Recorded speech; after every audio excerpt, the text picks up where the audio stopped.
Assalamualaikum warahmatullahi wabarakatuh. Selamat pagi anak-anak. Apa kabar hari ini? Semoga kalian semua dalam keadaan sehat ya. Alhamdulillah hari ini hari Kamis kita dapat berjumpa lagi melalui video pembelajaran. Sebelum kita mulai, kita baca basmalah dulu ya. Bismillahirrahmanirrahim. Untuk pagi ini kita akan melanjutkan pembelajaran tema 6, subtema 3, pembelajaran 3 dan 4. Untuk tujuan pembelajaran hari ini, yang pertama, siswa mampu menuliskan bunyi sila ketiga Pancasila serta mampu menggambar lambangnya. Yang kedua, siswa mampu menanggapi kalimat perintah. Yang ketiga, siswa mampu memahami berat ringan benda dengan timbangan sederhana. Yang keempat, siswa mampu memahami cara membuat karya 3 dimensi dari tanah liat. Kemudian yang terakhir, siswa mampu memahami urutan gerak melompati rintangan.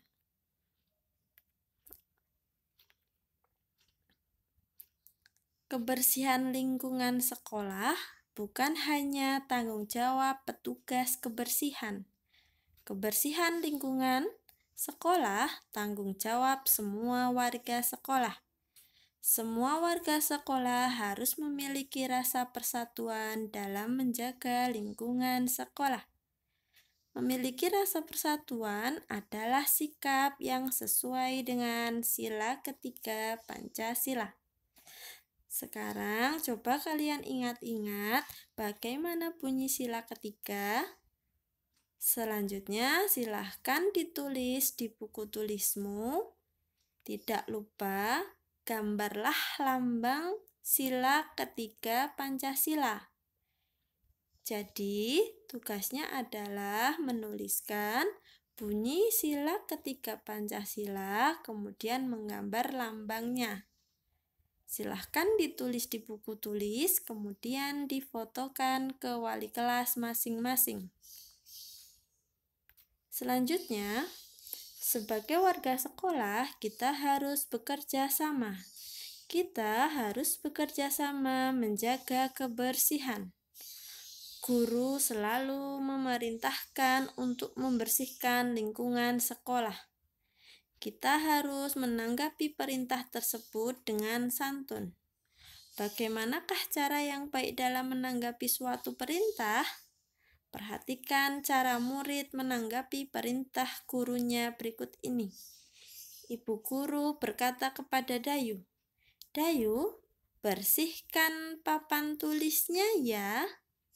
Kemudian Dayu menjawab, "Iya Bu, segera saya laksanakan." Ibu guru kemudian bilang lagi kepada Edo, "Edo, jangan lupa bersihkan bekas pekerjaanmu." Kemudian Edo menjawab, "Siap Bu."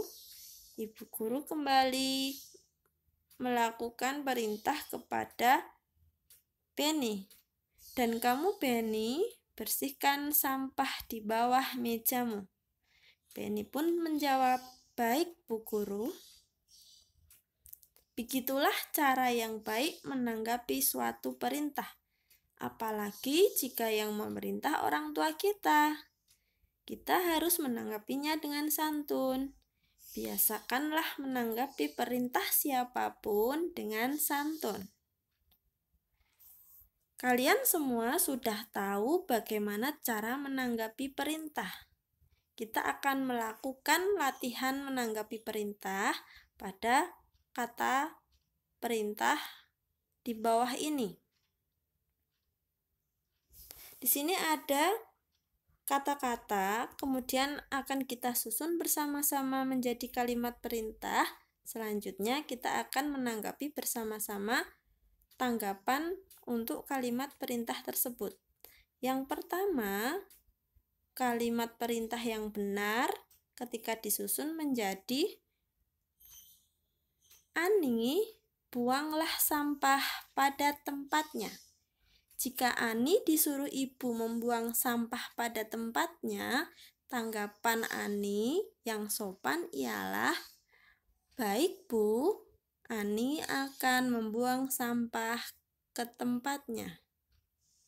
Kemudian nomor 2, jika disusun menjadi kalimat perintah menjadi, "Sapulah halaman sekolah sampai bersih." Jika itu yang menyuruh Bu Guru, berarti kalimat tanggapannya adalah, "Siap, Bu, aku akan menyapu halaman sekolah." Kemudian yang ketiga, kalimat perintahnya menjadi, "Penny, letakkan sepatumu di rak." Kalimat tanggapannya adalah, "Siap, Bu." Seperti itu boleh ya. Selanjutnya yang terakhir, selesai bekerja, rapikan mejamu kembali. Untuk kalimat tanggapannya, "Ya, Bu, saya akan merapikan mejaku setelah bekerja." Paham ya anak-anak, dalam menanggapi sebuah kalimat perintah, kita harus menanggapi kalimat perintah itu dengan santun. Kemudian selanjutnya, guru memerintahkan murid-murid untuk mengumpulkan sampah. Sampah yang dikumpulkan adalah sampah yang dapat didaur ulang.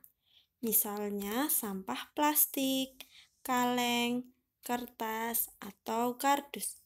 Sampah-sampah tersebut mempunyai berat yang berbeda. Berat sampah dapat diukur menggunakan timbangan sederhana. Ayo mengukur berat menggunakan timbangan sederhana. Untuk alat-alat yang diperlukan, yang pertama adalah gantungan baju. Yang kedua ada kelereng. Yang ketiga ada koin. Dan yang keempat, kantong plastik transparan yang warna putih ya, biar kita bisa melihat benda apa yang masuk ke dalam plastik tersebut. Untuk caranya, yang pertama kita siapkan alat penimbang seperti gambar dalam video ini. Kemudian yang kedua, di ujung-ujung gantungan baju kita beri plastik. Kemudian selanjutnya kita masukkan benda yang akan kita ukur. Contohnya di dalam contoh ini adalah botol. Selanjutnya setelah botol kita masukkan, kita akan mengukur berapa berat botol tersebut menggunakan kelereng dan koin. Kalian bisa mempraktekkan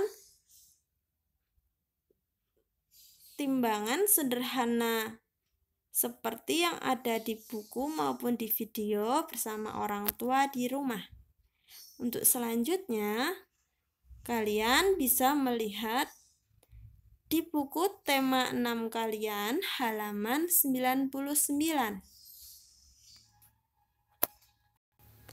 Yang pertama, ada benda A ditimbang, kemudian ada benda B ditimbang. Jika gambar ini kurang jelas, silahkan dilihat di buku tema halaman 99. Di dalam benda A, beratnya sama dengan 7 kelereng, dan benda B sama dengan 5 kelereng. Jadi, jika kita bandingkan mana yang lebih berat, benda A ada 7 kelereng, benda B ada 7 kelereng. Jadi, benda yang berat adalah benda A.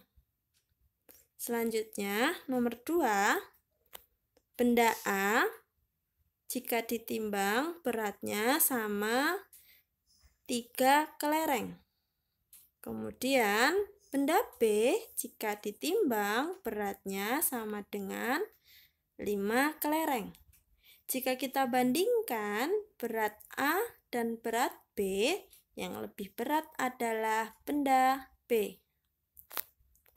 Kemudian selanjutnya nomor 3, berat A sama dengan 5 kelereng dan berat benda B sama dengan 8 kelereng. Jika kita bandingkan, berarti yang lebih berat adalah benda B.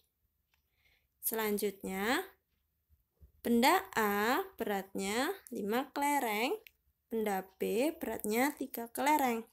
Jika dibandingkan, benda yang lebih berat adalah benda A. Dan yang terakhir, benda A beratnya 5 kelereng, kemudian benda B beratnya 8 kelereng.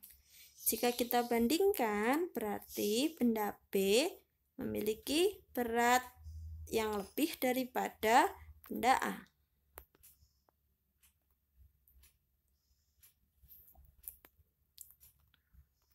Kemudian, keadaan lingkungan yang bersih dan asri tidak didapat begitu saja. Kita harus membiasakan diri menjaga kebersihan dan keasrian sekolah. Oleh karena itu, guru selalu memerintahkan kita membersihkan lingkungan sekolah. Kita pun harus mematuhi perintah guru. Siti dan teman-temannya juga mematuhi perintah guru.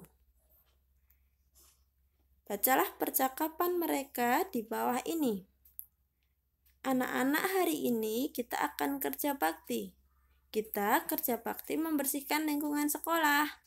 Kemudian Siti menjawab, "Setuju, Pak. Bagaimana tugasnya, Pak?" Kelompok Siti, sapu halaman sekolah. Baik, Pak, jawab Siti. Pak guru pun bilang, "Kalau Benny, sapu lantai sekolah." "Siap, Pak. Laksanakan, Pak," kata Benny.